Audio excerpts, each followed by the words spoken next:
go deeper into this idea, right, of how you shape, how you perceive the world affects the world that you live in. So there's something that you may be aware of, this idea of your locus of control.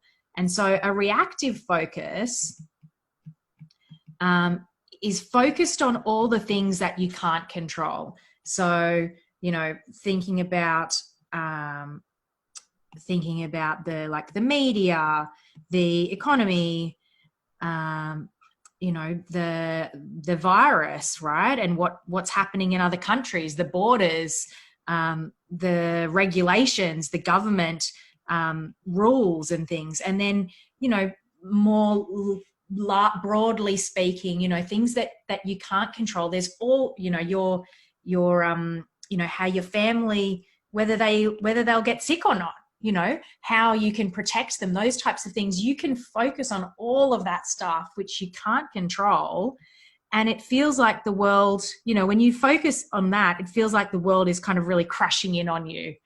And you can get really sucked into the media and sucked into other people's opinions and all of that. And it really feels like you're in, you're being crushed, I guess, by the world and what's going on. From the other perspective, then you can focus on a proactive focus and really think about, what can I control here? What can I control? And the only thing that you have 100% control over are your thoughts, your feelings, your speech, and your behavior. Right? They're the things you can control 100%. It's not dependent on your partner. It's not dependent on your boss. It's not dependent on your co-workers. It's, how do I frame this? And what are the things that I'm in control of? And it's really the things that are internal to you have 100% control over. And when you focus on those and becoming in charge of those, then you gain this proactive focus. And then your influence starts to expand. So when you master your own thoughts and feelings, then it becomes less important what's happening in the media or in the economy or in your job or, with your Aunt Meryl or, those type. It's like, it's less important what all of those things are doing outside of you, because you've got mastery over what's happening inside of you. And that's a really powerful, skill to master for any job, for any situation, for any human, really, is like when you have that proactive control of yourself and how you're filtering things and what you choose to allow in.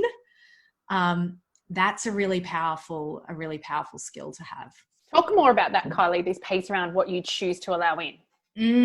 Okay. So there's this kind of common view that you need to be across, like you need to watch the news, you need to know what's happening, you need to be aware of what's going on. And to a certain degree, that's true. And, depending on your industry, obviously you need to know what's happening in your industry. But I think so many of us get caught in the trap of constantly overloading ourselves with information. And so then we're scrolling, we're feeling, we're filling ourselves up with other people's opinions, right? Other people's opinions and other people's agendas and other people's ideas. And then we can get our head just gets filled up with, there's so much stuff going on social media about conspiracy theories and anti-vaxxers, and it doesn't really matter right now where you sit on any of that stuff. That's not relevant. But what's relevant is the idea that there's all of these opinions and everybody has an opinion. And the more dogmatic people are about their opinions, the more likely it is to try and pierce your mind or create a reaction in you. Either it calls you into a pendulum when you're getting stuck in other people's opinions. It's like you either agree with the person and what they're saying or you disagree.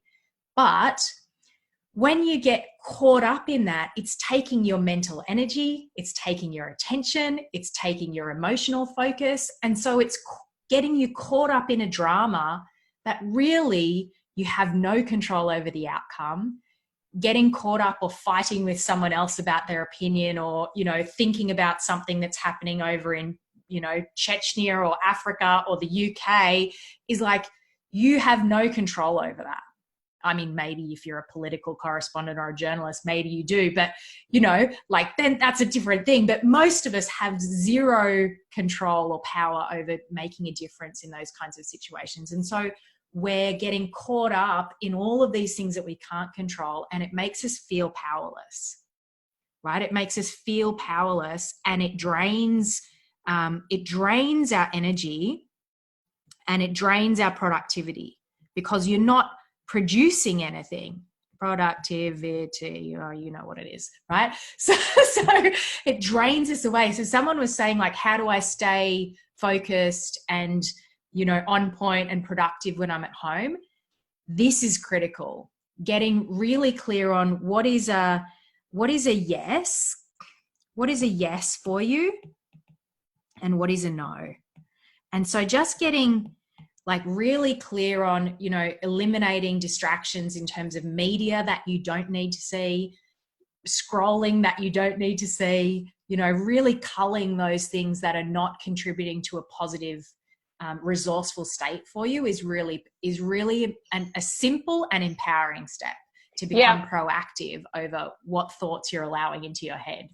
I noticed, I started to notice a pattern, which was, you know, wake up, look at social media, get up, cup of tea, you know, looking at, turn the TV on, ABC or CNN.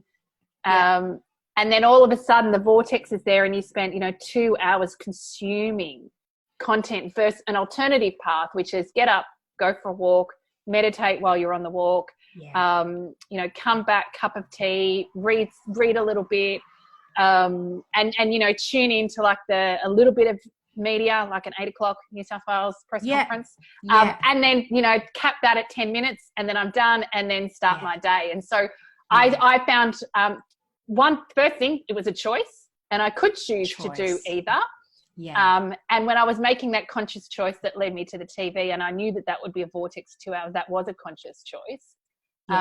But secondly, just really observing the impact that they had on everything that followed. You know, so do that, like do that, and then that's the next thing. That's the next thing. Cascade. Yeah. Whereas, you know, choose the other path, and it'd be 12 o'clock before I'm even thinking about looking at media and what the update is for the day and things like that. Exactly. I remember watching a video of Brendan Burchard's, and he's another like amazing kind of mindset and productivity trainer. And he said, you know, he was saying that your inbox is other people's agendas, and to spend the morning of your day focused on your big priorities of what you want to create, what you want to achieve, what's going to help you move forward, so that the freshest energy of your day when you're in your best state is not at all focused on other people's agendas, but is focused on what you need to create, what you need to get done. So getting your goals done first. And that's really about, you know, prioritizing your ability to be creative. And that it really requires a lot of strength to be able to say no to those things, and even to say no to your own self that wants to go down that rabbit hole. It's very appealing. It's very addictive to go down that scrolling rabbit hole and to kind of get into this thing of looking about the media and feeling like what's going on and all of this. It feels like you're doing something, but you're not. You're not. It's like productive. In order to be productive, you need to produce something. You need to produce something that you have at the end of it. Like, you produce a report, you produce, you know, a training. We're producing something right now. We're creating something that is of use, that is of value. And the more that we can get focused on what is actually going to produce results, what's going to produce things that are of value to the world, the more powerful we become.